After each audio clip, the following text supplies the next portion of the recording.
नमस्कार दोस्तों, daily GK with Rahul YouTube channel में आपका स्वागत है। आज हम आपके लिए एसएससी एमटीएस के लिए 25 जीके जीएस के महत्वपूर्ण प्रश्न लाए हैं, जो एसएससी एमटीएस 2024 के लिए भी इम्पोर्टेंट है, साथ ही ये अन्य प्रतियोगी परीक्षाओं के लिए भी इम्पोर्टेंट है। और ये प्रश्न मैं आपको एक्स्ट्रा फैक्ट के साथ बताऊँगा, इसलिए वीडियो में एंड तक ज़रूर बने रहें। और अगर आप चैनल में नए हैं तो चैनल को सब्सक्राइब भी कर लीजिएगा और बेल आइकन को भी प्रेस कर दीजिएगा, ताकि इस तरह की वीडियोस की नोटिफिकेशन आपको मिलती रहे। तो चलिए वीडियो को स्टार्ट करते हैं। आज का पहला प्रश्न है, सिंधु घाटी सभ्यता के अंतर्गत शवों को दफनाने के अवशेष मिले हैं। इसमें शवों के सिर को किस दिशा में रखा जाता था? तो इसका आंसर है उत्तर दिशा में। आइए सिंधु घाटी सभ्यता से संबंधित इम्पोर्टेंट फैक्ट जान लेते हैं। पहला है, सिंधु घाटी सभ्यता की सर्वमान्य तिथि 2500 से 1750 ईसा पूर्व थी। दूसरा फैक्ट है, इसकी खोज 1921 में राय बहादुर दयाराम साहनी ने की थी। तीसरा फैक्ट, यह एक कांस्य युगीन सभ्यता थी। चौथा देख लेते हैं, सिंधु घाटी सभ्यता के लोगों का मुख्य व्यवसाय कृषि और पशुपालन था। यहाँ के लोगों ने सर्वप्रथम कपास का उत्पादन किया था। अगला फैक्ट देख लेते हैं, सिंधु घाटी सभ्यता के अंतर्गत सर्वप्रथम खोजा गया शहर हड़प्पा था, और हड़प्पा सभ्यता को ही सिंधु घाटी सभ्यता भी कहा जाता है। यह सर्वप्रथम खोजा गया शहर था हड़प्पा। अगला फैक्ट देख लेते हैं, हड़प्पा जो है वो रावी नदी के किनारे स्थित है। नेक्स्ट फैक्ट देख लेते हैं, सिंधु घाटी सभ्यता को हड़प्पा सभ्यता भी कहा जाता है, ये मैंने आपको पहले ही बता दिया था। और अगला देख लेते हैं आपका, मोहनजोदड़ो को मृतकों का टीला कहा जाता है। मोहनजोदड़ो जिसकी खोज राखल दास बनर्जी ने सन 1922 में की थी। अगला फैक्ट, मोहनजोदड़ो सिंधु नदी के किनारे बसा है। अगला प्रश्न देख लेते हैं दोस्तों। दूसरा प्रश्न है, महावीर स्वामी को किस नदी के तट पर कैवल्य की प्राप्ति हुई थी? तो इसका आंसर है रिजुपालिका नदी के तट पर। अब एक्स्ट्रा फैक्ट देख लेते हैं महावीर स्वामी से रिलेटेड। पहला फैक्ट है, महावीर स्वामी का जन्म 599 ईस्वी में वैशाली के कुंड ग्राम में हुआ था। दूसरा फैक्ट है, महावीर का जन्म क्षत्रिय कुल में हुआ था। तीसरा फैक्ट है, महावीर की माता का नाम त्रिशला था और महावीर के पिता का नाम सिद्धार्थ था। अगला फैक्ट है, महावीर के बचपन का नाम वर्धमान था। महावीर के प्रथम शिष्य का नाम जमाली था। महावीर जो है वो जैन धर्म के 24वें तीर्थंकर थे। नेक्स्ट फैक्ट देखते हैं दोस्तों। फिर आपका देख लेते हैं, जबकि जैन धर्म के प्रथम तीर्थंकर ऋषभदेव थे और जैन धर्म के 23वें तीर्थंकर पार्श्वनाथ थे। अगला फैक्ट, महावीर स्वामी ने 2 जैन संगीतियाँ आयोजित की थी। पहला जैन संगीति 300 ईसा पूर्व में पाटलिपुत्र में स्थूलभद्र की अध्यक्षता में की गई थी, जबकि और इस दौरान जैन धर्म 2 गुट श्वेतांबर और दिगंबर में बट गया था। जबकि दूसरी जैन संगीति 512 ईस्वी में वल्लभी गुजरात में हुई थी।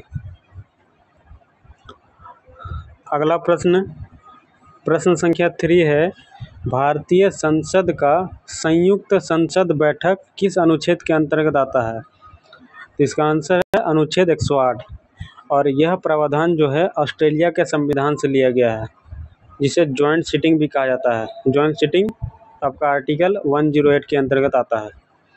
अब एक्स्ट्रा फैक्ट में देख लेते हैं, आर्टिकल 308 यह आपका है संघ और राज्यों के सेवाओं से संबंधित। अगला आर्टिकल है 324 अनुच्छेद 324, यह निर्वाचन आयोग से संबंधित है। अनुच्छेद 21 का ए, यह है आपका 6 से 14 वर्ष तक के बच्चों को निःशुल्क शिक्षा। अनुच्छेद 32 संवैधानिक उपचारों का अधिकार से संबंधित है।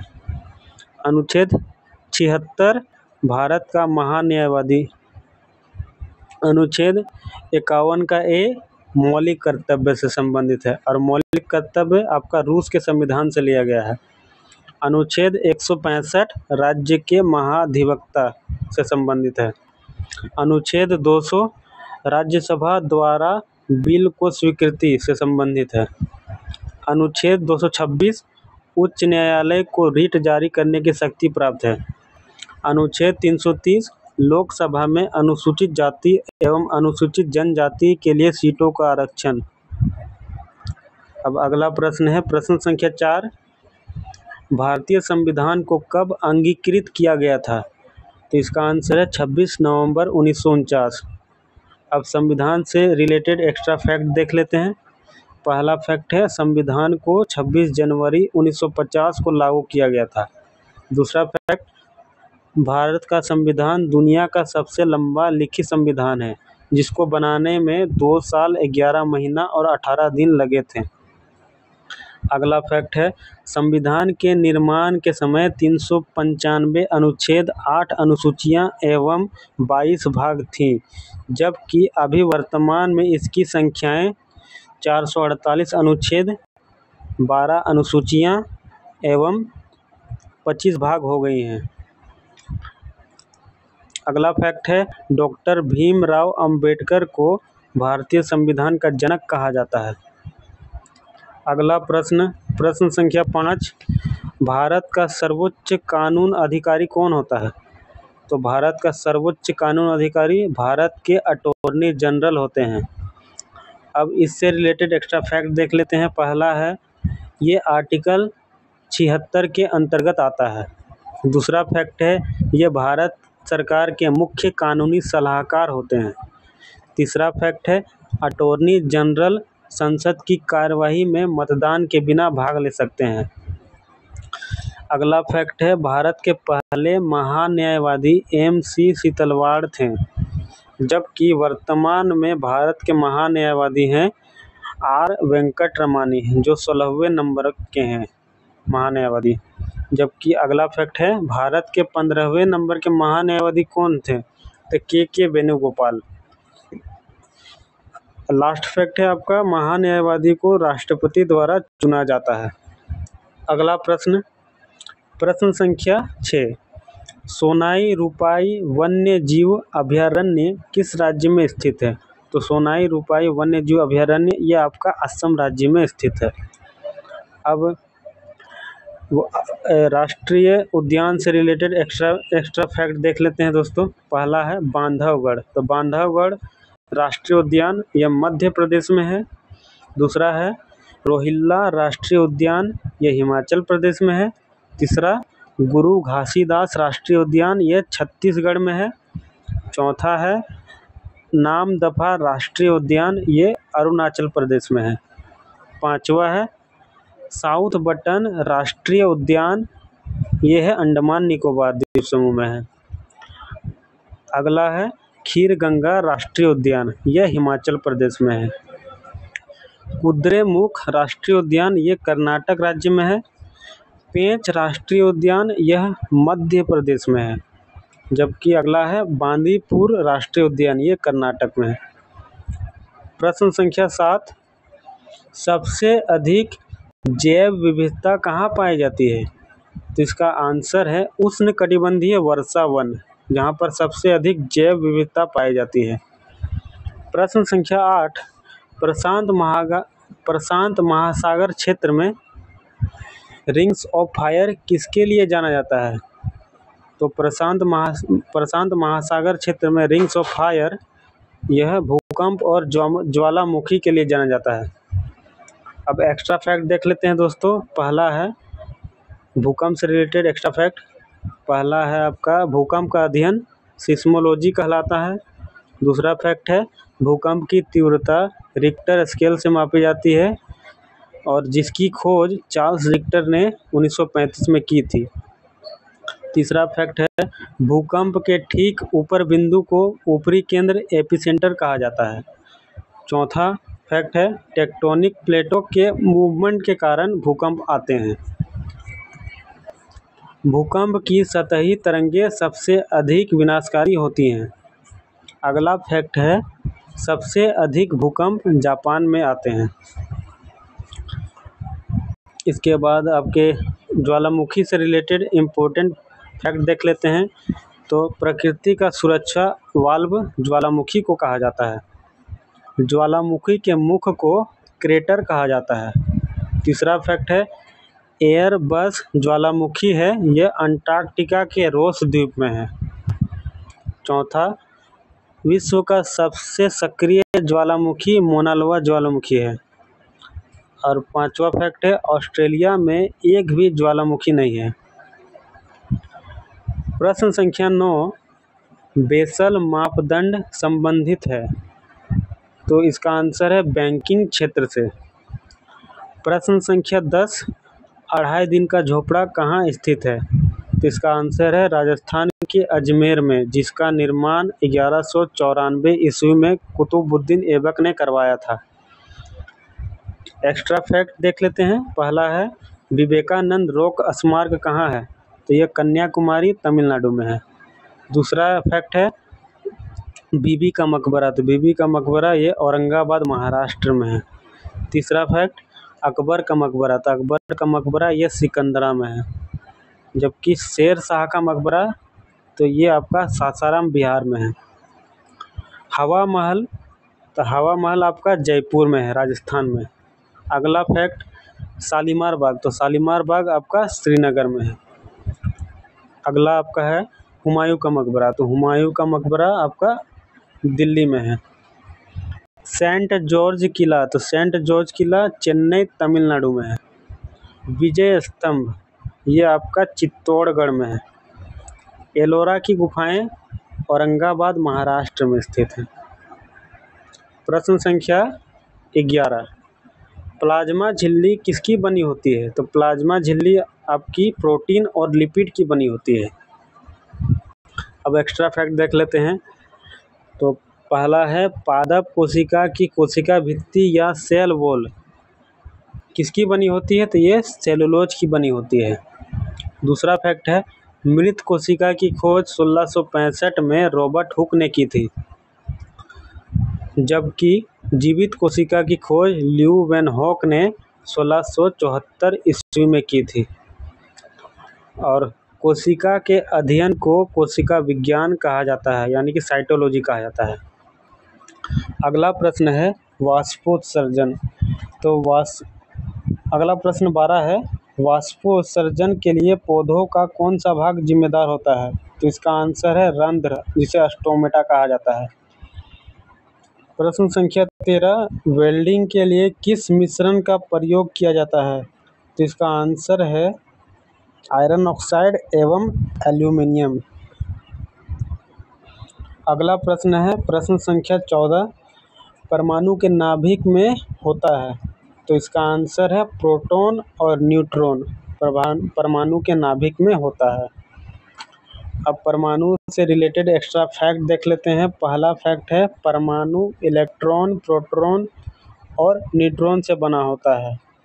दूसरा फैक्ट परमाणु की खोज जॉन डाल्टन ने की थी, और साथ ही परमाणु का सिद्धांत ये भी जॉन डाल्टन ने ही दिया था।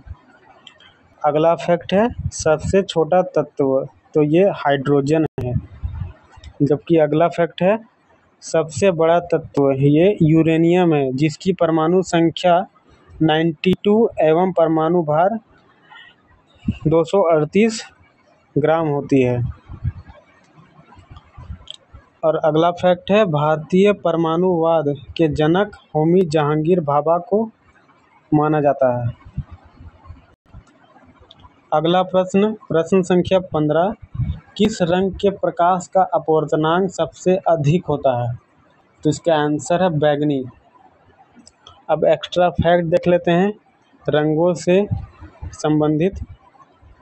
तो पहला फैक्ट है लाल रंग के प्रकाश का अपवर्तनांक सबसे कम होता है।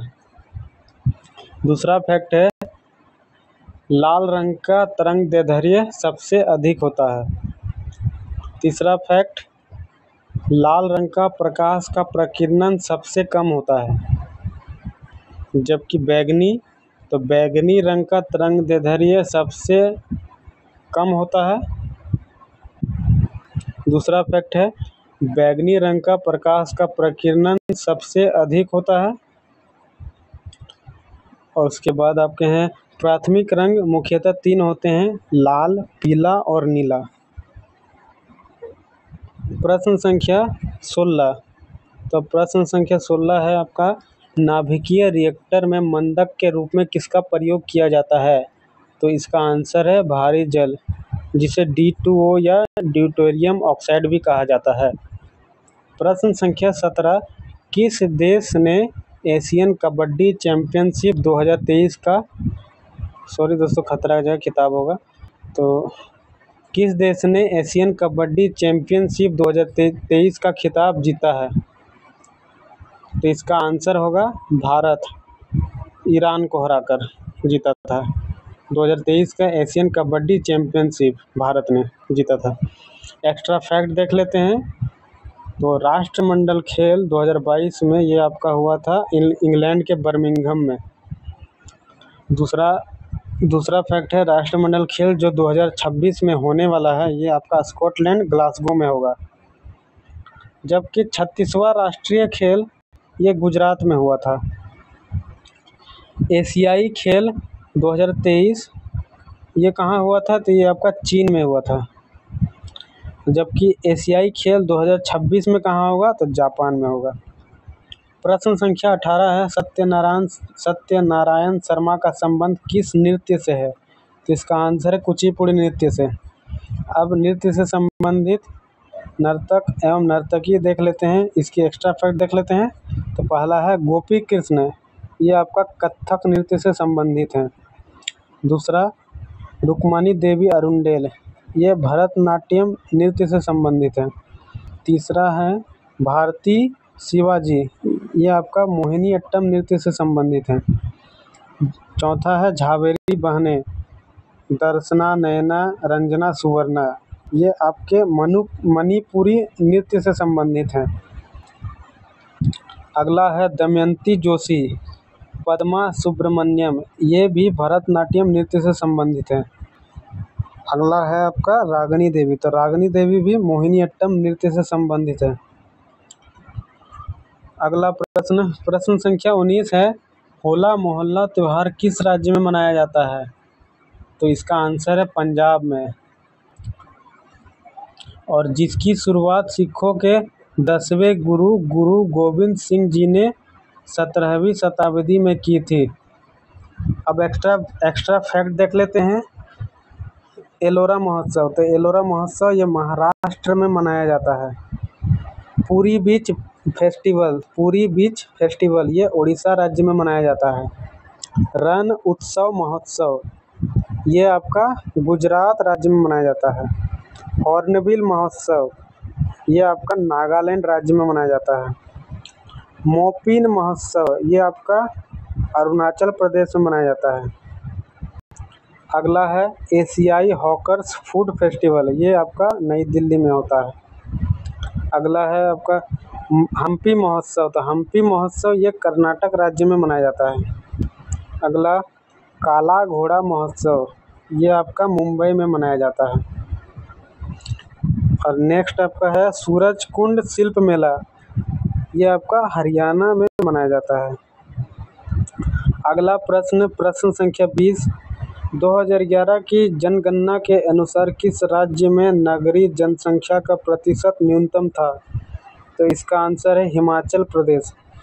अब जनगणना से रिलेटेड एक्स्ट्रा फैक्ट देख लेते हैं। तो पहला है भारत में पहली बार जनगणना की शुरुआत 1872 में लॉर्ड मेयो के समय में हुई थी। जबकि देश में नियमित रूप से जनगणना 1881 में लॉर्ड रिपन के समय में हुई थी। स्वतंत्र भारत की पहली जनगणना 1951 में हुई थी। चौथा फैक्ट है 2011 की जनगणना के अनुसार सबसे अधिक साक्षर वाला जिला है शेरछिप। अगला फैक्ट है 2011 की जनगणना के अनुसार सबसे कम आबादी वाला राज्य सिक्किम। अगला फैक्ट है भारतीय जनगणना अधिनियम 1948 में पारित किया गया था। अगला फैक्ट है 2001 से 2011 के बीच दशकीय जनसंख्या वृद्धि 17.64% थी। अगला फैक्ट, सबसे अधिक साक्षर वाला केंद्र शासित प्रदेश यह लक्षद्वीप है, जहां पर साक्षरता परसेंट है 91.85%। और अगला फैक्ट है सबसे कम साक्षर वाला केंद्र शासित प्रदेश, यह आपका है दादर और नगर हवेली, साथ ही दमन और दीव भी। अगला प्रश्न संख्या 21, 2023 का दादा साहब फाल्के पुरस्कार किसे दिया गया था? इसका आंसर है वहीदा रहमान को। अब पुरस्कार से संबंधित एक्स्ट्रा फैक्ट देख लेते हैं। तो 2024 में दादा साहब फाल्के पुरस्कार ये आपका मिथुन चक्रवर्ती को दिया गया है। अगला फैक्ट है 2022 का दादा साहब फाल्के पुरस्कार ये आशा पारेख को दिया गया था। अगला व्यास सम्मान 2023 ये पुष्पा भारती को दिया गया है, जो हिंदी लेखिका हैं। अगला फैक्ट है 2023 का रामानुजन पुरस्कार ये आपका रुक्सियांग झांग को दिया गया। अगला फैक्ट है 2023 का ज्ञानपीठ पुरस्कार ये भी मधुसूदन नायर को दिया गया है। और अगला फैक्ट है 2023 में शांति का नोबेल पुरस्कार ये नरगिस मोहम्मदी को दिया गया। प्रश्न संख्या 22, अटल पेंशन योजना की शुरुआत कब हुई थी? तो इसका आंसर है 9 मई 2015 को। अब योजनाओं से संबंधित एक्स्ट्रा फैक्ट देख लेते हैं। पहला है प्रधानमंत्री जन धन योजना, जिसकी शुरुआत हुई थी 28 अगस्त 2014 को। दूसरा फैक्ट है कौशल भारत यानी कि स्किल इंडिया, जिसकी शुरुआत हुई थी 15 जुलाई 2015 को। अगला फैक्ट है स्वच्छ भारत मिशन, जिसकी शुरुआत हुई थी 2 अक्टूबर 2014 को। अगला फैक्ट है प्रधानमंत्री जन आरोग्य योजना, जिसकी शुरुआत हुई थी 23 सितंबर 2018 को झारखंड के रांची से। अगला फैक्ट है प्रधानमंत्री उज्ज्वला योजना, जिसकी शुरुआत हुई थी 1 मई 2016 को। अगला फैक्ट है प्रधानमंत्री गरीब कल्याण योजना, जिसकी शुरुआत 17 दिसंबर 2016 को हुई थी। प्रश्न संख्या 23, यक्षगान किस राज्य का लोक नृत्य है? तो इसका आंसर है कर्नाटक राज्य का। अब लोक नृत्य से संबंधित एक्स्ट्रा फैक्ट देख लेते हैं। तो पहला है धीमसा दप्पू कोल्टम, यह आंध्र प्रदेश का लोक नृत्य है। जबकि अगला फैक्ट है कली गोपाल, खेल गोपाल, होप जनाई, बागुरुम्बा, ये आपका असम राज्य का लोक नृत्य है। थर्ड फैक्ट है जाट जाटिन विदेशिया, ये बिहार राज्य का लोक नृत्य है। चौथा फैक्ट है लूर धमाल, ये हरियाणा राज्य का लोक नृत्य है। अगला फैक्ट है रऊफ कूद डांडी नाच, ये जम्मू कश्मीर राज्य का लोक नृत्य है। कथकली मोहिनी अट्टम ये केरल का लोक नृत्य है। अगला फैक्ट है गोटीपुआ रनप्पा संबलपुरी नृत्य, ये आपका ओडिशा राज्य का लोक नृत्य है। अगला फैक्ट है गणगौर घूमर कालबेलिया, ये आपका राजस्थान राज्य का लोक नृत्य है। अगला है फुगड़ी सिगमो गोफ, ये गोवा राज्य का लोक नृत्य है। अगला फैक्ट है गोर मारिया पंथी राउत नाचा पंडवानी भरथरी चरित्र, ये छत्तीसगढ़ राज्य का लोक नृत्य है। प्रश्न संख्या 24, टेबल टेनिस का पुराना नाम क्या था? तो इसका आंसर है पिंग पोंग। अब खेलों से संबंधित शब्दावली से रिलेटेड एक्स्ट्रा फैक्ट देख लेते हैं। पहला है बटरफ्लाई, ये आपका तैराकी से रिलेटेड है। दूसरा है स्मैश या डबल फॉल्ट, यह बैडमिंटन से संबंधित है। पुट आउट पिंच हिटर, यह शब्द बेसबॉल से रिलेटेड है। चौथा है क्यू आपका बिलियर्ड्स से रिलेटेड है। पांचवा है बुली स्कूप ड्रिबल, ये आपका हॉकी से रिलेटेड है। और छठा है टी कैडी आयरन जिगर, ये आपका गोल्फ खेल से रिलेटेड है। प्रश्न संख्या 25 और आज का आपका आखिरी प्रश्न है। प्रश्न संख्या 25, ब्लू ब्लू अम्ब्रेला पुस्तक के लेखक कौन है? तो ब्लू अम्ब्रेला पुस्तक के लेखक है रस्किन बॉन्ड। अब पुस्तकों से संबंधित एक्स्ट्रा फैक्ट देख लेते हैं, यानी कि बुक्स एंड ऑथर्स। तो पहला है the race of my life, पुस्तक के लेखक कौन है? मिल्खा सिंह। दूसरा है आपका प्लेइंग इट माई वे, यह पुस्तक के लेखक हैं सचिन तेंदुलकर और बोरिया मजूमदार। तीसरा है सचिन एट 50, इसे बोरिया मजूमदार ने लिखा है। चौथा है प्लेइंग टू विन, यह साइना नेहवाल की पुस्तक है। पांचवा है लॉन्ग वॉक टू फ्रीडम, तो लॉन्ग वॉक टू फ्रीडम यह आपका नेल्सन मंडेला की पुस्तक है। अगला है the test of my life, ये युवराज सिंह की पुस्तक का नाम है। नेक्स्ट है a century is not enough, ये सौरव गांगुली की पुस्तक है। और अगला है द ऑडेसिटी ऑफ होप, ये बराक ओबामा की पुस्तक है। तो दोस्तों आप लोगों को कैसी लगी वीडियो कमेंट करके ज़रूर बताइएगा। और अगर आपने अभी तक हमारे चैनल को सब्सक्राइब नहीं किया है तो कृपया कर लें और बेल आइकन को भी प्रेस कर लीजिएगा, ताकि इस तरह की वीडियोस की नोटिफिकेशन आपको मिलती रहे। और मेरे यूट्यूब चैनल का नाम है डेली जीके विद राहुल। मेरा इंस्टाग्राम आईडी है @IM राहुल पांडे। अगर वीडियो अच्छी लगी है तो वीडियो को लाइक ज़रूर कीजिएगा और चैनल को सब्सक्राइब ज़रूर कर लीजिएगा और बेल आइकन को भी ज़रूर से प्रेस कर लीजिएगा। धन्यवाद। जय हिंद, जय भारत।